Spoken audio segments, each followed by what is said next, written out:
نشرت صحيفة جلوبال تايمز الأمريكية مقالا في 31 من أغسطس.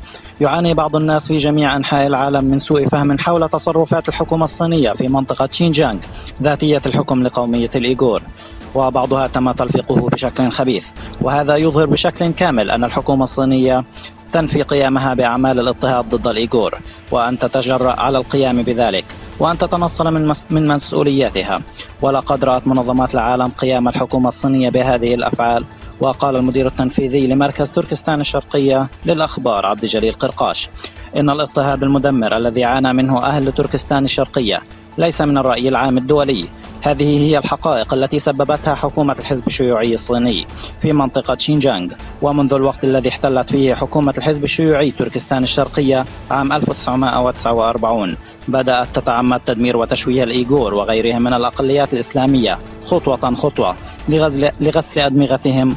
والآن وبعد أن كشفت المؤامرة صدم المجتمع الدولي بشدة، وفي نفس الوقت تدعو المنظمات والسلطات الدولية إلى وقف السياسات الدكتاتورية للحكومة الصينية. ذكرت صحيفة صوت أمريكا في 2 من سبتمبر تجمع 16 مواطنا في هونغ كونغ أمام مكتب الاتصال التابع للحكومة الشعبية المركزية لمنطقة هونغ كونغ الإدارية الخاصة للاحتجاج على قمع الحكومة الصينية للإيغور في شينجيانغ، بحيث تم اتخاذ سلسلة من أعمال الإبادة الثقافية العرقية ضد الإيغور. وطلب المنظمون من الحكومة الصينية أن توقف فورا قمع الإيغور، وأن توقف جميع مراكز إعادة التأهيل والتعليم الثقافي، وأن ترسل أفرادا إلى شينجيانغ للتحقيق وجمع الأدلة. ودعوا المجتمع الدولي إلى الاهتمام الوثيق لحالة الإيغور ووقف إعادة الإيغور إلى وطنهم. وطالب النشطاء بإجراء تحقيق دولي للوضع الحقيقي في شينجيانغ.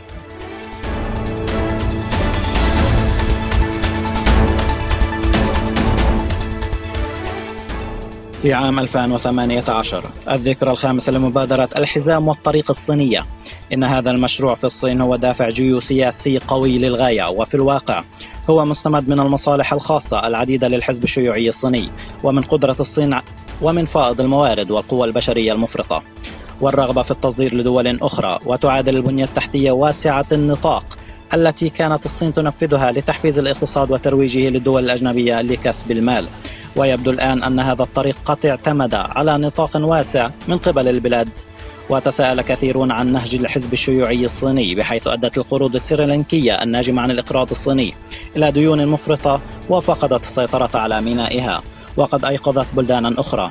وذكرت صوت أمريكا أن القروض والاستثمارات الصينية تتسبب في فخ الديون الشديدة في آسيا الوسطى ودول غرب البلقان. وتشعر بعض دول آسيا الوسطى بالقلق من أن الارتفاع الحاد في ديون الصين قد تتسبب في فقدان هذه الدول السيادة والاستقلال.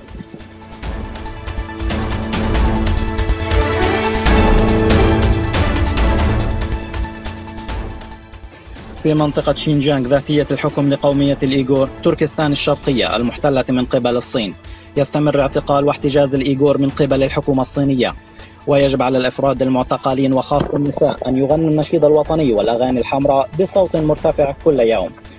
ويجب على أولئك الغير معتقلين أن يشاركوا في رفع العلم والغناء في الأنشطة التي تعقدها المجتمعات القضائية، وإذا لم يشاركوا فسيتم فرض عقوبات شديدة عليهم واعتقالهم وسجنهم.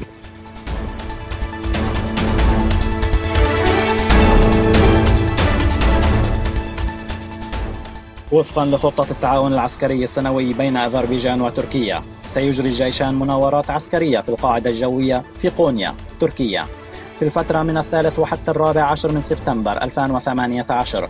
وسينفذ السلاح الجوي التركي والأذربيجاني خطة عمل مشتركة لتحقيق قدرات تفاعلية وللتنسيق في إدارة العمليات وعمليات البحث والإنقاذ الكاملة والقضاء على الأهداف الأرضية من خلال الضربات الجوية.